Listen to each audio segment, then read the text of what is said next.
Bonjour à tous, c'est Joe de Clips and Droppings et bienvenue dans ce nouveau tutoriel.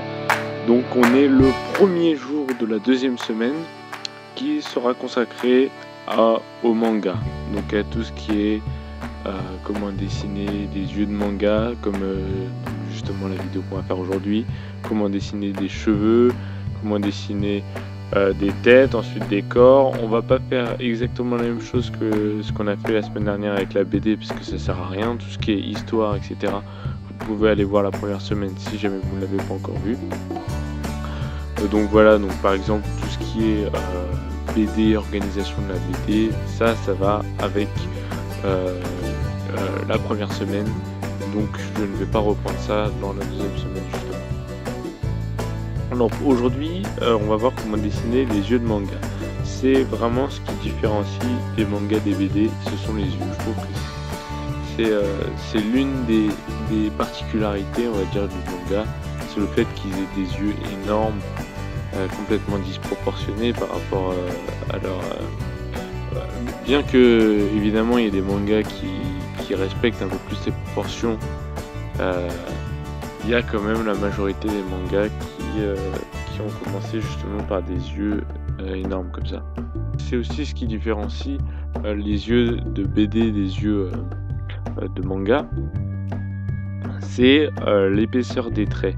Parce que certains traits sont beaucoup plus épais dans les mangas, et notamment pour faire tout ce qui est cils et paupières. Souvent on a tendance à faire varier l'épaisseur du trait. Qu'est-ce que je pourrais dire d'autre? Sinon, au niveau des proportions, les yeux par contre ça respecte toujours les proportions, c'est-à-dire qu'il faut pouvoir placer un œil entre les deux yeux. Au niveau des proportions, je crois que c'est tout ce qu'on peut dire sur les yeux. Si jamais vous faites des yeux par exemple qui sont un peu plus hauts, qui sont un peu plus allongés en hauteur, il faudra aussi allonger la pupille.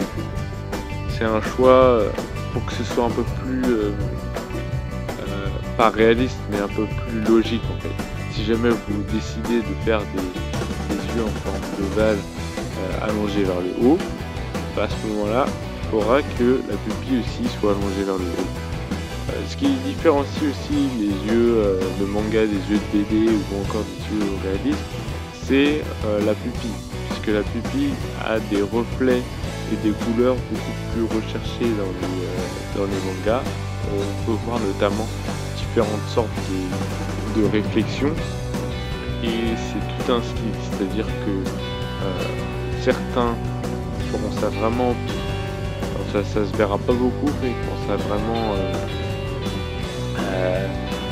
très légèrement, alors que certains mangas on voit carrément les yeux qui brillent de partout,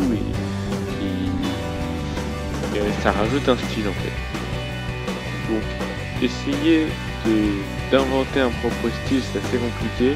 Moi je vous conseille surtout de dessiner, de refaire des dessins des créateurs manga qui sont déjà bien connus. Et donc oui, donc la meilleure manière d'apprendre finalement, c'est de recopier les yeux de manga qu'on peut trouver dans les mangas. Donc j'espère que ce tutoriel vous aura plu. Si c'est le cas, mettez un like. Mettez vos suggestions aussi pour les prochaines vidéos.